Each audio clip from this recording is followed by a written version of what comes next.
नमस्ते, प्रणाम, जय हिंद, जय भारत। मेरा नाम है विपिन विश्वकर्मा और आप देख रहे हैं मेरा यूट्यूब चैनल जिसका नाम है विपिन विश्वा।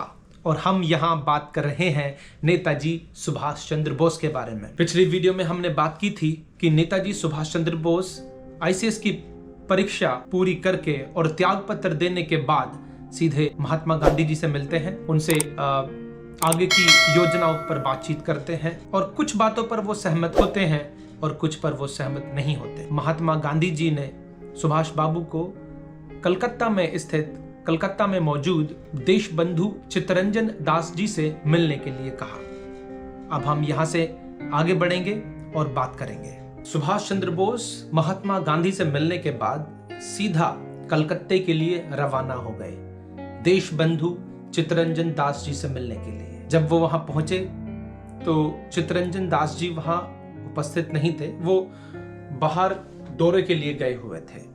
जब चित्तरंजन दास जी वापस आए तो वो सुभाष बाबू को देखकर आश्चर्यचकित रह गए।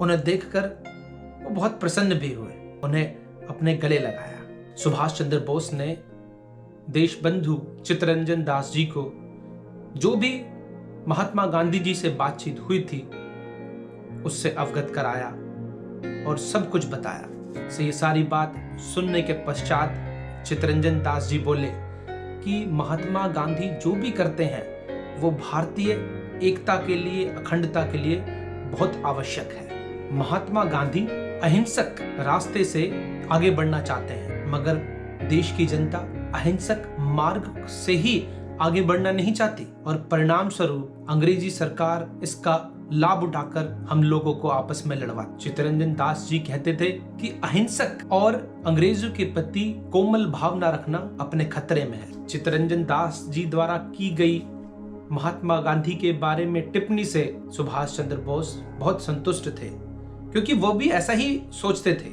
और ये दोनों भारतीय स्वतंत्रता संग्राम में बढ़ चढ़कर हिस्सा लेने के लिए तत्पर थे। और ये दोनों अंग्रेजी सरकार को और उनके पक्षधरों को ये भी जतलाना चाहते थे कि हम भारतीय किसी से कम नहीं हैं। अगर समय आए तो वह अपनी जान की बाजी भी लगा देंगे, मगर अपनी स्वतंत्रता अवश्य हासिल करेंगे। चित्तरंजन दास जी सदैव नेताजी सुभाष चंद्र बोस में एक भावी नेता की छवि देखते थे। सुभाष बाबू का जीवन बड़े कठिन दौर से गुजरा था और जब भी सुभाष बाबू को चित्तरंजन दास जी के मार्गदर्शन की आवश्यकता पड़ती, चित्तरंजन दास हमेशा उनके पास ही रहते, उनके मार्गदर्शन में हमेशा उनके साथ रहते। बातचीत के दौरान नेताजी सुभाष चंद्र बोस ने कहा कि महात्मा गांधी हमारे सबके आदरणीय हैं और वो हमारे नेता हैं। हमें उनके साथ ही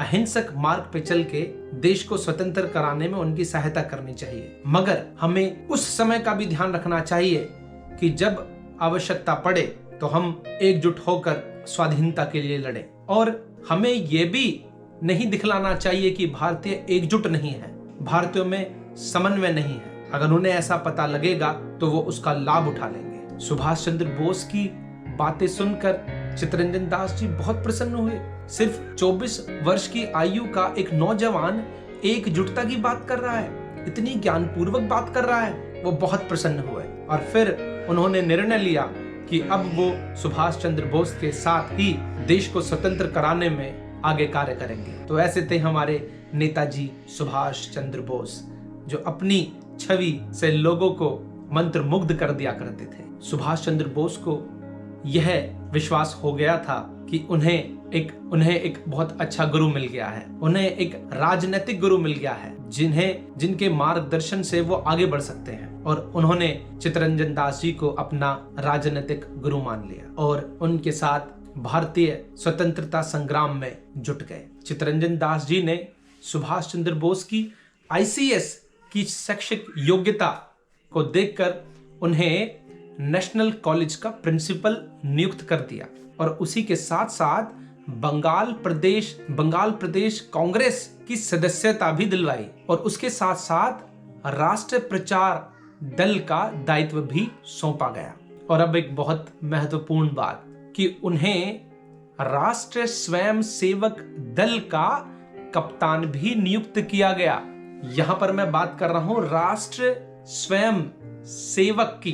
कांग्रेस का भी एक राष्ट्र स्वयं सेवक दल था जहां पर लोग अपनी इच्छा अनुसार आकर कार्य करते थे और नेताजी उस दल के कप्तान बनाए गए थे। सन 1921 नवंबर महीने में ब्रिटिश राज सिंहासन के वारिस प्रिंस ऑफ वेल्स भारत की यात्रा पर आए थे। पूरे भारत में उनकी यात्रा का बहुत बहिष्कार किया गया।